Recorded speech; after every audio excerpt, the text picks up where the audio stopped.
Examen 2008-2009. Pregunta número 1.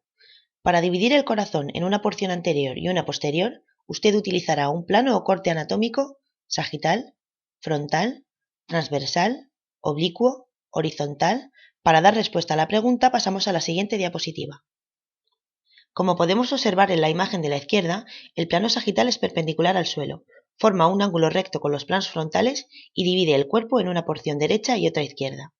Se habla de lateral cuando se aleja de la línea media del cuerpo y de medial cuando se acerca a ella. El plano sagital medio o medio sagital es un plano sagital especial que, siendo perpendicular al suelo, pasa exactamente por la mitad del cuerpo, dividiéndolo en dos partes iguales, derecha e izquierda.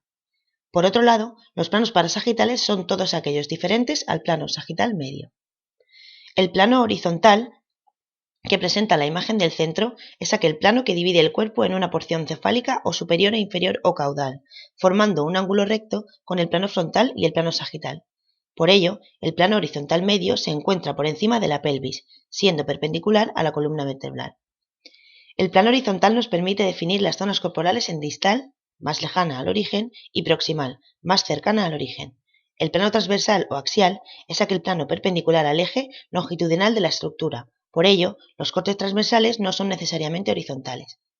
De la misma manera, llamamos plano frontal o coronal en la imagen derecha a todo aquel plano que divide el cuerpo en una parte dorsal, anterior, y otra ventral, posterior, formando, de esta manera, un ángulo recto con el plano sagital.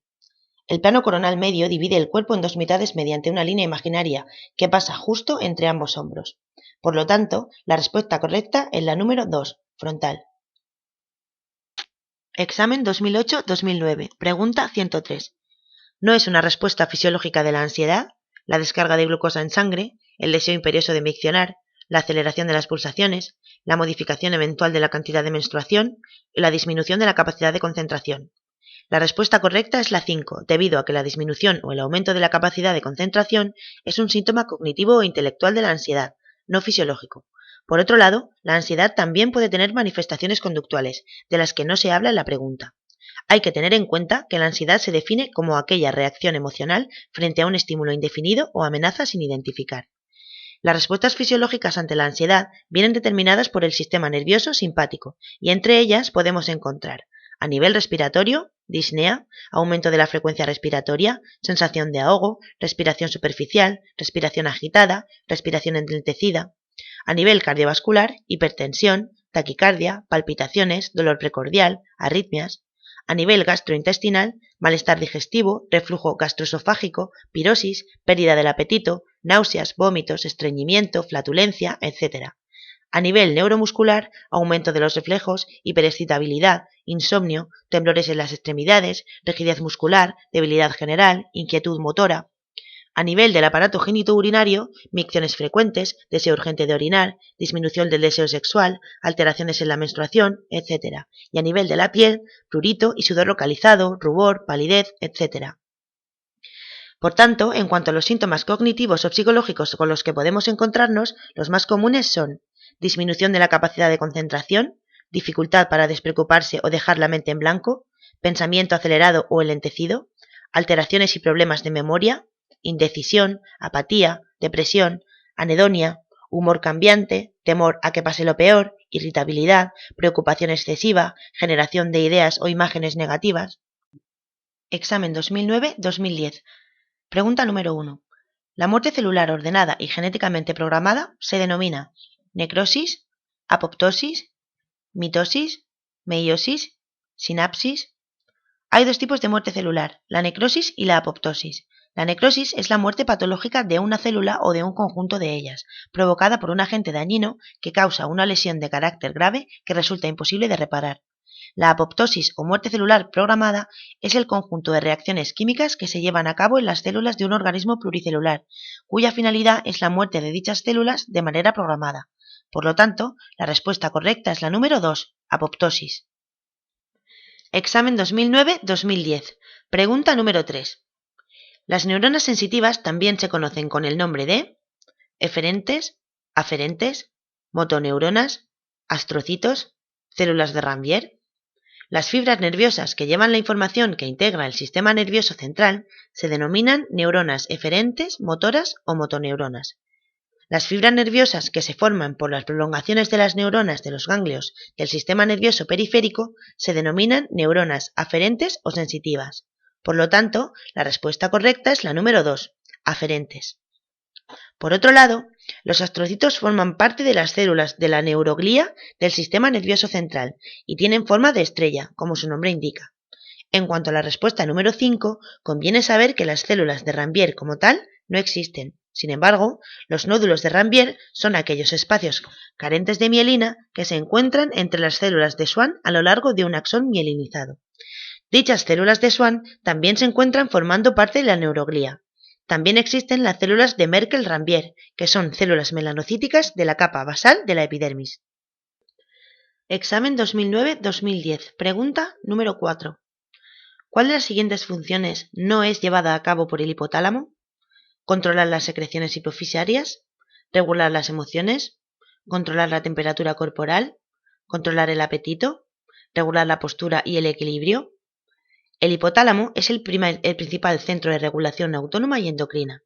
Es el órgano encargado de coordinar los biorritmos endógenos, las señales corporales y los mensajes del entorno para dar respuestas autónomas tempranas. Las principales funciones del hipotálamo son regular la temperatura corporal, regular el ciclo de la vigilia y el sueño, regular el hambre, regular las emociones y controlar las secreciones de la hipófisis. Por lo tanto, la respuesta correcta es la número 5, regular la postura y el equilibrio. El órgano que se encarga de regular la postura y el equilibrio es, sobre todo, el cerebelo. Además, es fundamental para ejecutar movimientos precisos y para el aprendizaje motor debido a que integra las vías motoras y sensitivas. Examen 2009-2010. Pregunta número 6. ¿Cuál de los siguientes elementos es responsable de la presión osmótica sanguínea? ¿Albúmina? ¿Glóbulos blancos? ¿Glóbulos rojos? ¿Plaquetas? ¿Linfocitos? La principal responsable de la presión osmótica sanguínea es la albúmina, proteína que también interviene en el transporte de lípidos por el torrente circulatorio. Otras proteínas del plasma sanguíneo son las globulinas, cuya función es sobre todo inmunitaria, y el fibrinógeno, fundamental para los mecanismos de coagulación sanguínea. De hecho, dichas proteínas llevan a cabo una serie de funciones para el organismo. Además de encargarse de mantener la presión osmótica, estas proteínas intervienen controlando el pH sanguíneo, función de tampón o buffer, manteniendo el equilibrio electrolítico y la viscosidad de la sangre. Por lo tanto, la pregunta correcta es la número 1, albúmina. Examen 2010-2011. Pregunta número 5. ¿Cuál de las siguientes afirmaciones sobre los tejidos corporales no es la correcta? El tejido epitelial es avascular. Los tejidos conectivos derivan del mesodermo. Las mucosas cubren los órganos que están en el interior de cavidades. El tejido nervioso está constituido por neuronas y células de neuroglía. Las serosas tapizan las cavidades corporales que no se hallan abiertas directamente al exterior.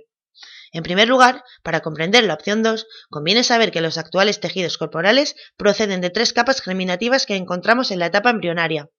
Estas capas son el ectodermo, la más externa, el mesodermo, capa intermedia, y el endodermo, capa interna.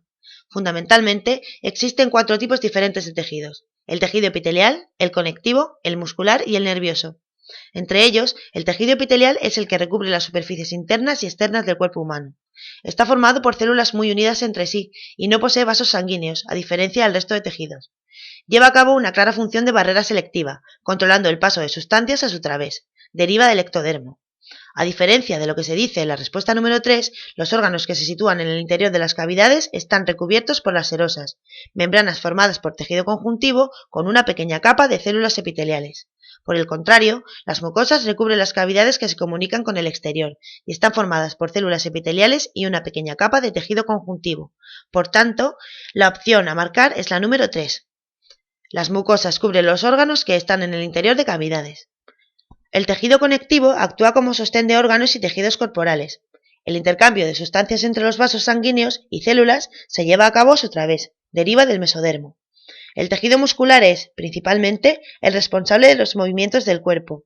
Deriva del mesodermo y está formado por células ausadas cuya especialidad es la contracción. Su unidad funcional se denomina fibra muscular. El tejido nervioso deriva del ectodermo y, como dice la opción 4, está compuesto por neuronas, cuya función principal es la conducción del impulso nervioso mediante la sinapsis y la neuroglía. Examen 2010-2011. Pregunta número 4. Señale cuál de las siguientes afirmaciones para localizar la posición de una estructura del cuerpo en relación a otra, utilizando términos direccionales, es correcta. El radio es proximal al húmero. El esófago es posterior a la tráquea. La vesícula es medial al corazón. El colon ascendente y descendente son homolaterales. El estómago es caudal a la vejiga. La respuesta correcta es la 2, es decir, el esófago es posterior a la tráquea. Para entender el porqué, véase la pregunta número 2 del examen 2009-2010. Examen 2011-2012. Pregunta número 2. Isabel ha tenido una fuerte discusión con su compañera de trabajo y su estado emocional manifiesta ira, que incluye las siguientes respuestas fisiológicas excepto dilatación pupilar, incremento del ritmo cardíaco, dilatación de las vías aéreas, aumento de la motilidad intestinal, elevación de la glucemia. En estados de agitación e ira se activa el sistema nervioso simpático, por lo tanto, habrá un aumento del ritmo y de la fuerza de contracción cardíacas, aumento de la glucemia y de la sudoración, broncodilatación, midriasis, disminución de la motilidad intestinal, estimulación de las glándulas suprarrenales, etc. Por tanto, en estados de relajación, ante la activación del sistema nervioso parasimpático, los efectos fisiológicos serán los opuestos. Por tanto, la respuesta correcta es la 4, aumento de la motilidad intestinal. Examen 2011-2012. Pregunta número 3. En el patio del colegio, Pepito se dispone a lanzar un penalti. El último movimiento que realiza para impulsar el balón es hiperextensión de rodilla, flexión de cadera, extensión de cadera, aducción de cadera. Como se ha visto anteriormente en el examen 2009-2010, pregunta 2, deducimos que la respuesta correcta es la 3, flexión de cadera. Examen 2011-2012, pregunta número 21.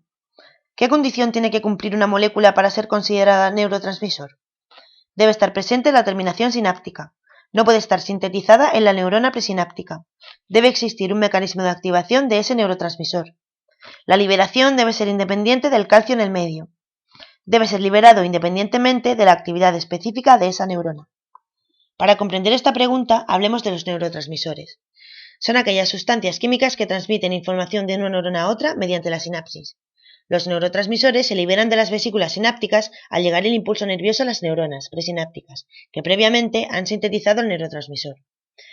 Salen de la célula presináptica mediante un mecanismo de exocitosis, relacionado íntimamente con los canales de calcio de la célula. Para que una molécula sea considerada neurotransmisor, debe cumplir los siguientes requisitos. Debe estar presente en la terminación sináptica.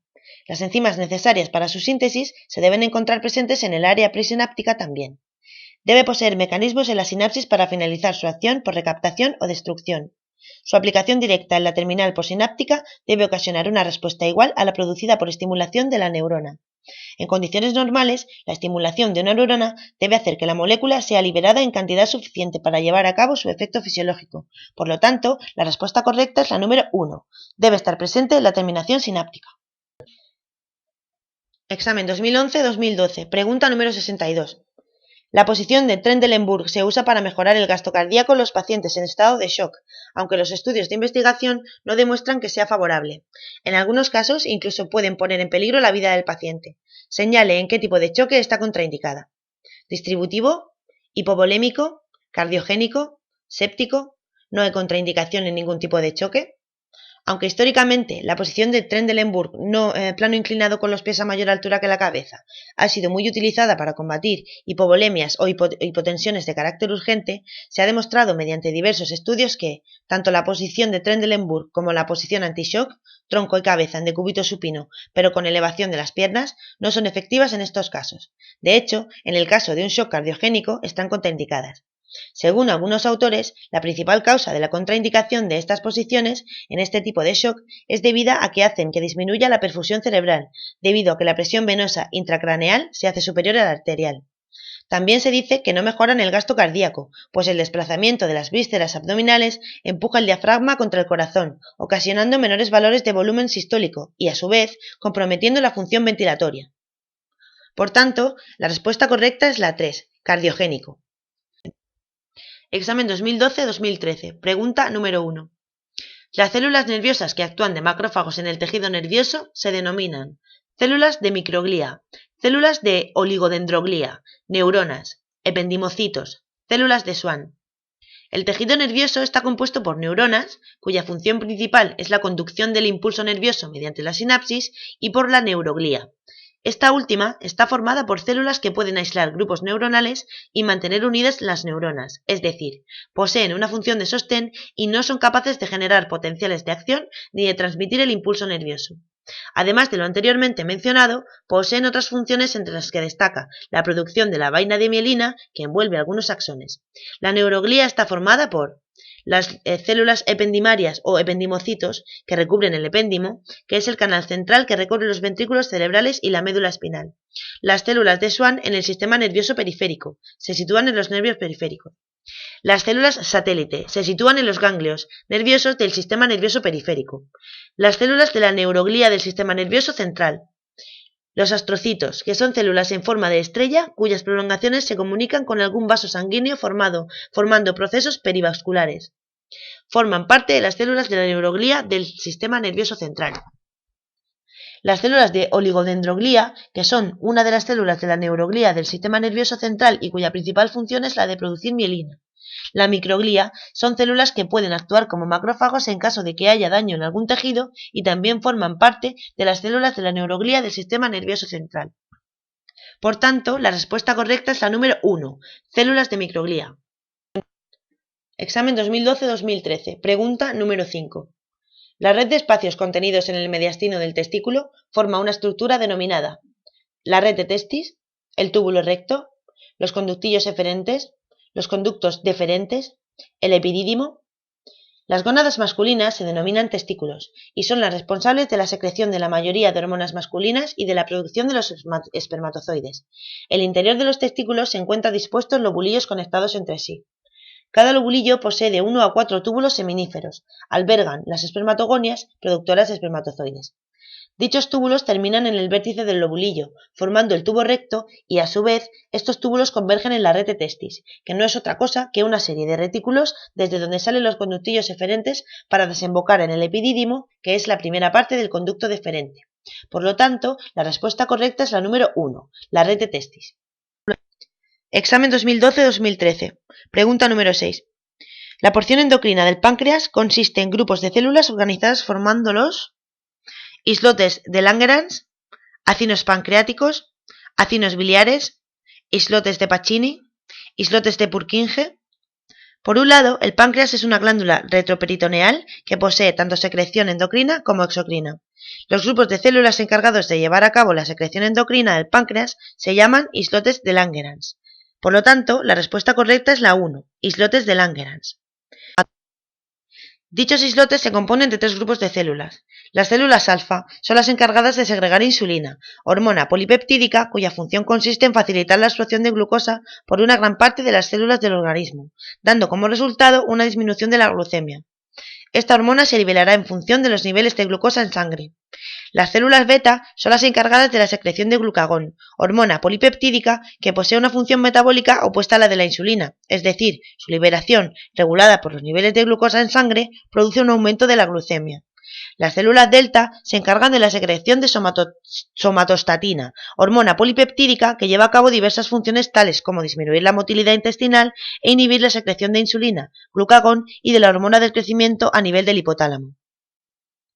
Por otro lado, el páncreas exocrino está formado por los acinos pancreáticos. Los acinos biliares como tal no existen, que son un conjunto de células glandulares cuya secreción, compuesta por bicarbonato sódico y enzimas digestivas, pasa por el conducto pancreático, desembocando en la ampolla de Vater, situada en la segunda porción del duodeno. Las principales enzimas pancreáticas son lipasa, enzima que participa en la digestión de los lípidos; amilasa, participa en la digestión de glúcidos mediante la digestión de polisacáridos, dando lugar a la formación de azúcares simples; y la tripsina, se encarga de romper los enlaces peptídicos de las proteínas mediante hidrólisis, es decir, participa en la digestión de proteínas. Los islotes de Purkinje, de la respuesta 5, no existen como tal. Sin embargo, el anatomista checoslovaco Jan Evangelista Purkinje le puso su nombre a las llamadas células o neuronas de Purkinje que se encuentran en la corteza del cerebelo y a las fibras de Purkinje, células que forman parte del músculo cardíaco especializadas en la conducción del impulso eléctrico para llevar a cabo la contracción ventricular coordinada y que se localizan debajo del endocardio, en las paredes ventriculares. Los islotes de Pacini tampoco existen como tal, pero se denomina corpúsculos de Pacini a un tipo de mecanorreceptores de la piel que llevan a cabo una recepción sensorial de la presión mecánica y la vibración. Existen otros 4 tipos de mecanorreceptores, tales como los corpúsculos de Meissner. Son un tipo de terminaciones nerviosas que se encargan de la sensibilidad al tacto ligero. Las terminaciones nerviosas de Merkel se encargan de la recepción de la textura y la presión. Los corpúsculos de Ruffini perciben los cambios de temperatura relacionados con el calor. Y los corpúsculos de Krauss se piensa que son los encargados de hacernos percibir la sensación de frío al entrar nuestra piel en contacto con otro cuerpo que esté a menos temperatura que ésta. Examen 2012-2013. Pregunta número 7. El líquido cefalorraquídeo se origina en los plexos coroideos, las meninges, los vasos de la corteza cerebral, el canal ependimario, los vasos de la corteza cerebelosa. El líquido cefalorraquídeo es un líquido transparente, producido en mayor parte por los plexos coroideos pertenecientes a los ventrículos cerebrales, de los que hablaremos más adelante, y en menor medida en el epéndimo. Este líquido baña el encéfalo y la médula espinal. Su circulación comienza en los ventrículos laterales, continuando hasta el tercer ventrículo, pasando después por el cuarto ventrículo para llegar a la cisterna magna, y continuar su viaje hasta el canal o conducto ependimario de la médula espinal. Se elimina a través de las vellosidades aracnoideas, que son un grupo de células de la aracnoides que se proyectan sobre los senos vasculares de la dura madre para desembocar en el torrente circulatorio. Un ser humano adulto posee entre 144 y 155 mililitros de líquido cefalorraquídeo. Por lo tanto, la respuesta correcta es la 1, los plexos coroideos. Las meninges son 3 capas de tejido conectivo que cubren el sistema nervioso central, contienen líquido cefalorraquídeo y sirven como protección de los vasos sanguíneos del mencionado sistema nervioso central. Son pia madre, que es la más interna, dura madre, que se sitúa entre la pia madre y la aracnoides, que es la más externa. Examen 2012-2013. Pregunta número 8. La banda de sustancia blanca que posibilita la conexión entre los dos hemisferios cerebrales se denomina fisura longitudinal, giro dentado, tracto cerebral, ventrículo lateral, cuerpo calloso. Como nos dice la pregunta, el cuerpo calloso es la banda de sustancia blanca que posibilita la conexión entre el hemisferio derecho y el izquierdo del cerebro, para que ambos lleven a cabo sus funciones de forma complementaria y armónica. Por lo tanto, la respuesta correcta es la número 5, el cuerpo calloso. Ambos hemisferios están separados por una hendidura profunda, la fisura longitudinal o interhemisférica, hacia la cual se proyecta la hoz del cerebro, que es una membrana en posición vertical que separa ambos hemisferios. La corteza es la capa más superficial de cada uno de los hemisferios y está compuesta por la denominada sustancia gris. Dicha corteza presenta una serie de pliegues que hacen que la superficie de ésta aumente notablemente. En el interior de los hemisferios encontramos sustancia blanca, situada en el centro de los mismos, que está formada por axones mielinizados. Por otro lado, el giro dentado es una de las partes que conforman la denominada formación hipocampal, junto con el hipocampo y el subículo. Examen 2012-2013. Pregunta número 10. Las células de la piel que participan en la respuesta inmunológica se denominan células de Merkel, células de Pacini, ambas desarrolladas en el examen 2012-2013, pregunta número 6, melanocitos, queratinocitos, células de Langerhans. Las células de la piel que participan en la respuesta inmunológica son las denominadas células de Langerhans, las cuales son muy abundantes. Son las únicas células de la epidermis que contienen marcadores de superficie, típicos en las células inmunocompetentes. Por tanto, la respuesta correcta es la número 5, células de Langerhans. Los melanocitos se encuentran en la capa basal de la epidermis y son aquellas células encargadas de la sintetización de melanina para evitar aquel daño tisular producido por las quemaduras solares. Por último, los queratinocitos son las células más numerosas de la epidermis, situándose alrededor del 90%. Son células muertas que cumplen una función protectora contra todo tipo de agresión externa y están formadas por queratina, una proteína fibrosa que también forma parte de la composición del pelo y las uñas.